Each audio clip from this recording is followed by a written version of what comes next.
From the front page of the Yonkers Statesman, October 12, 1916. Headline: Italians break Austrian lines, suddenly renew their drive for the capture of Trieste. Entente allies take Greek navy.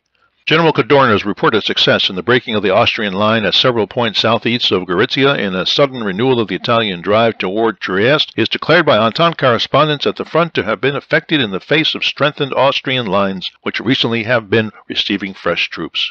Vienna's latest statement claims the Italians were driven out of many trenches they had penetrated, and fighting continues for the possession of others. The Austrians took 1,400 of the attackers. Rome has reported the capture of 5,000 prisoners during the advance. The latest reports on the Greece situation indicate the Greek authorities have yielded to the Entente's demand for the turning over of virtually the entire Greek navy and the dismantling or surrendering of the forts on the seacoast. Controlled by the Entente allies of all material for naval operations and railroads, mail and telegraph service also is reported to be included in the demands. Another lull seems to have set in along the Somme front. Headline: Submarine problem. Government considers whether exploits of German boat were legal. The whole submarine situation, both regarding the recent Nantucket raid and Germany's agitation for a ruthless resumption of warfare, shows signs in official quarters of having been practically cleared up. Government officials today were pondering the question of whether the United States shall acknowledge the raid of the German war submarine U-53 on Allied shipping last Sunday as legal. The problem was considered of great importance, not only in its relation to that particular raid, but because of the probability that it will establish a precedent affecting possible future submarine forays of similar nature.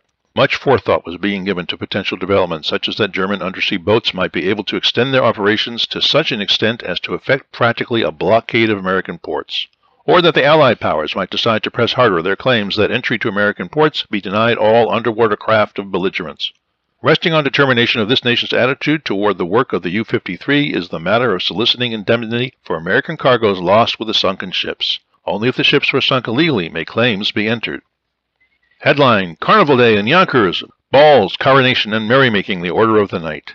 Yonkers assumed a carnival aspect last night when the electric current for the festoons of vari-colored lamps which have been strung in Getty Square and in South Broadway were turned on. The Japanese lanterns, which have been substituted for the ornamental globes along streets leading out of Getty Square, also were illuminated. The general effect of the illumination was fine. Many storefronts in the business section are decorated with bunting, and the national flag is waving over and about buildings generally in all parts of the city. Headline: 19 indicted for murder. 19 Mexicans held by Army authorities for alleged connection with the Villa raid on Columbus, New Mexico, March 9th, have been indicted by the Luna County, New Mexico grand jury charged with murder. Headline: The World's Baseball Series. The 5th game in the World's Baseball Series is being played in Boston today. Yesterday, the Bostons defeated the Brooklyns on the latter's ground, Ebbets Field, by the score of 6-2. The record now stands: Boston 3 victories, Brooklyn 1.